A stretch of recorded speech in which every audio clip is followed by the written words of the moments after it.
Hey guys, it's Scott with Scotty B Cards, and in this video, I want to look at the value of 2023 Topps Chrome.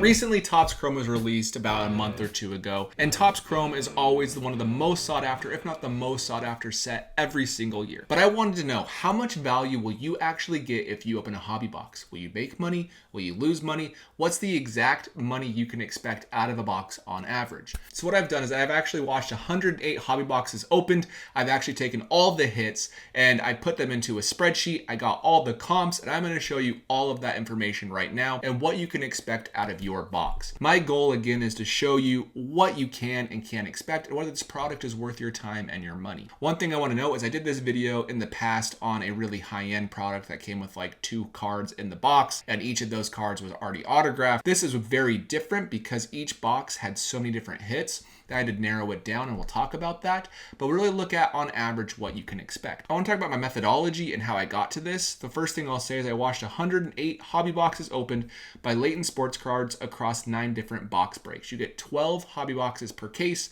so it was 9 cases. I added all of these hits, and a hit is defined as basically a rookie refractor of a top 10 rookie, or an autograph, or a numbered card, or a really rare card like a negative. I put that into a spreadsheet, and I included that in the description of this video so you can check my work and you can go see exactly what boxes had what, so you get an idea of what you can expect. I tallied all of that total value up. I actually had the average box value before any hits, the hits, and the MVP buyback potential, and I put that into that spreadsheet, and that's how I got the numbers. So what did I define as a hit? Base refractors are prisms of top 10 rookies, and I used my top 10 rookie list I released when this product came out. Numbered or rare refractors. So numbered, the magentas out of 399, that's the highest numbered base refractor. And then we have the super refractor out of 1 of 1, which is actually the lowest base refractor numbered, right? Then we also have negative, which isn't numbered, but it's really rare and probably numbered less than the magenta out of 399 as an example. I also included SP image variations, radiating rookies, the inserts, ultraviolet short prints, autographs, Topps Chrome relics,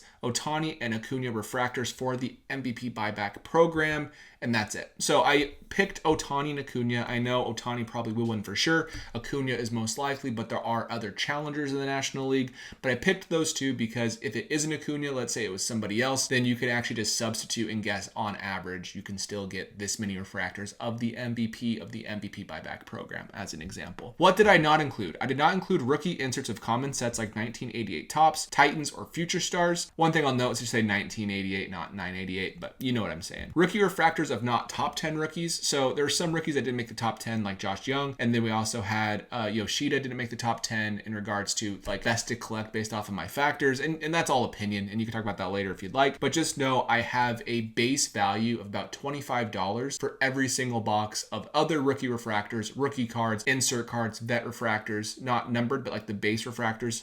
All of that included. So we'll talk about that in a moment. And I also did not include the base MVP buyback cards. I actually used a formula instead to put that expected value into the box. So let's talk about total inherent value. This is not including the hits. This is what value you can expect out of these boxes aside from the autographs, aside from the numbered cards, aside from the rare rookie refractors. So I assumed $25 of value of base cards, inserts, and non-top 10 rookie refractors, and also the inserts and veteran refractors as well. So that means you can expect $25 of base in bulk, essentially. That's what you're going to get out of these boxes on average. If you wanted to sell everything, that is the base. I also assumed $13.09 for the MVP buyback program for each hobby box. And the reason I did that is because if you open a hobby box, you get 72 base cards. You get 4 cards per pack, but only 3 of those are base cards. You always get 1 insert or refractor, essentially. So I did divided by 110 because there's a 220 card checklist and there's 2 MVPs, which is why it's 110, and then times that by $20, which is how I got $13.09. So meaning you can expect $38.09 of value out of a hobby box on average. And I understand you're not going to get $13.09. You're either going to get 0 or you're going to get 20, some cases 40, because the MVP buyback program base cards are worth $20, the refractors are worth $40, and the numbered refractors are worth even more. But I wanted to show the average based off of how many cards are on the checklist, and that's what that average is. So the average inherent value is $38.09. So here is a good box. Here is a example of a top 10 or 15 box that I saw opened. You had a Corbin Carroll short print image variation, really great card. You had a Jazz Chisholm. This is actually the purple speckle, I believe, numbered to 350 or pretty close to that. The weakest insert or hit of this product was probably this Jason Alexander refractor autograph. They had a Corbin Carroll. This is actually going to be the Prism refractor, and then a Gunnar Henderson negative refractor. So the total value of this box is $192. Here's another good box. Here is the ultraviolet Shohei Ohtani green parallel numbered to 99. This is actually worth like $300, which is pretty crazy. Here is a Shane McClanahan. This is going to be out of $399 magenta. You had a Garrett Mitchell. This is going to be the negative parallel. And you had a Vinny Pasquantino gold wave autograph number 250, which is worth like $100. So your main values between these two, but these are the 4 hits they got out of this box.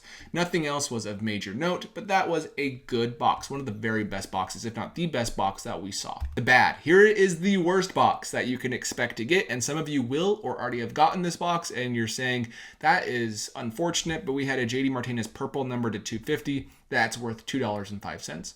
We had a Shane Bieber magenta speckle number to 350. That is worth $1. And we had a Carlos Perez base autograph worth $3. So your total box value of the hits before the inherent value was $6.50. That's a punch to the gut, but that is what happens sometimes. But here's the ugly. So this person had 6 hits, not 3, they had 6. They had a Wander Franco magenta, that's not good.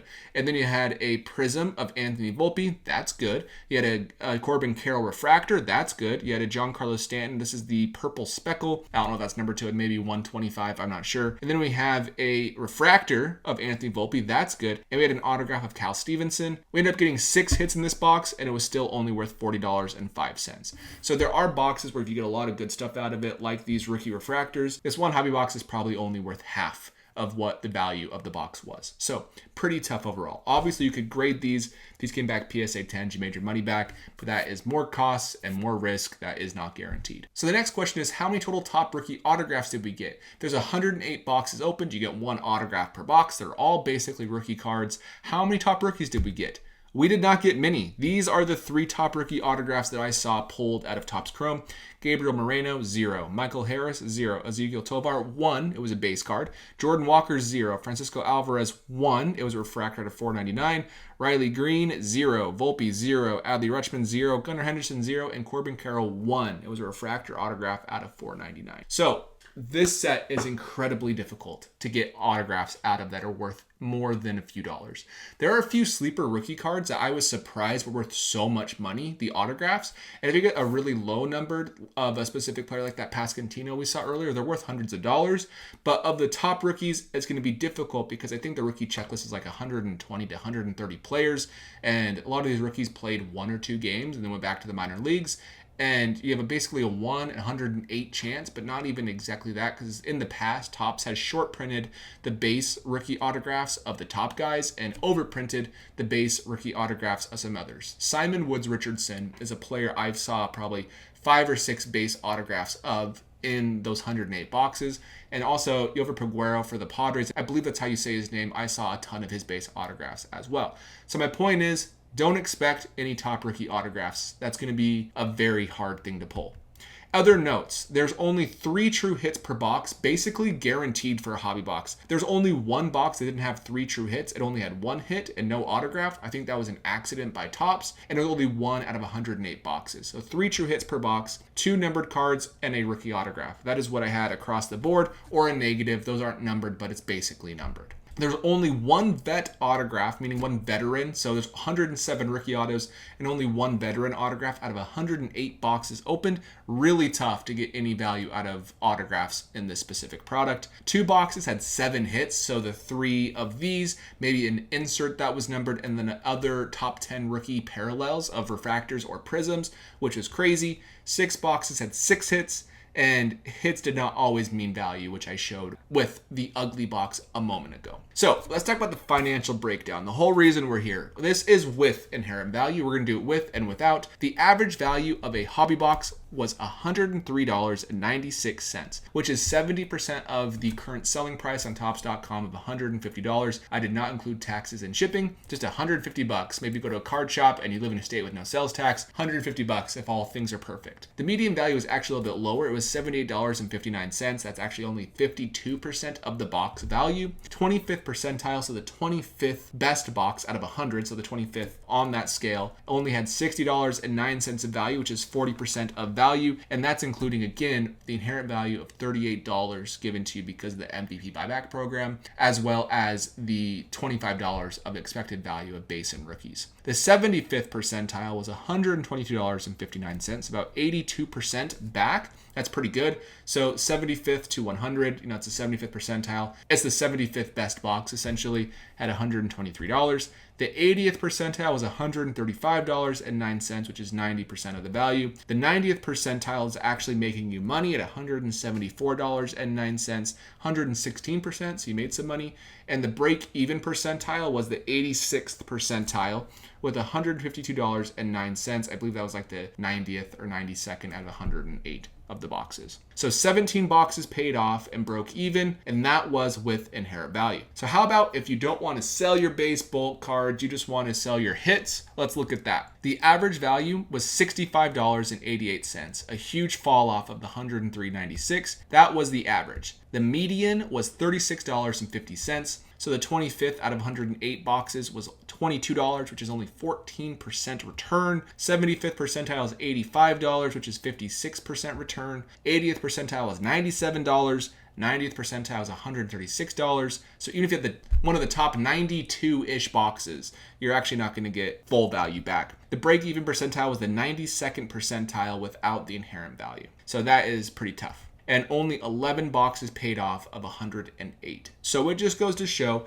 it is pretty tough, but I will say overall Topps has done a decent job with raising the floor with these inherent values, which I like with the MVP buyback program, as well as having some interesting inserts and sets. But overall, that's my thoughts on Topps Chrome. You're gonna have a hard time getting value out of autographs, and if you get unlucky, you could pull Wander Franco parallels of your rare parallel that nobody wants anymore. And nowadays, maybe in Julio Urias because of some recent events as well. So my point is, it can be tough, but overall, if I was gonna open a hobby box of this product, just go in expecting $80 to $100 of value out of it. You're gonna lose money, but it's still pretty good. Maybe if you get them graded, they might even be worth more, but there is a decent chance of getting more than your money's worth. So I think this is a pretty good value from Topps. You're still going to lose money the majority of the time. Better off just buying the cards you want, which is obvious, but if you want to break cards, this is a decent set to do so, especially compared to the premium sets I've showed in the past. Those are way worse. So overall, here are the values of Topps Chrome. Let me know in the comments below if you think this is good, not good enough, and I will see you in the next video.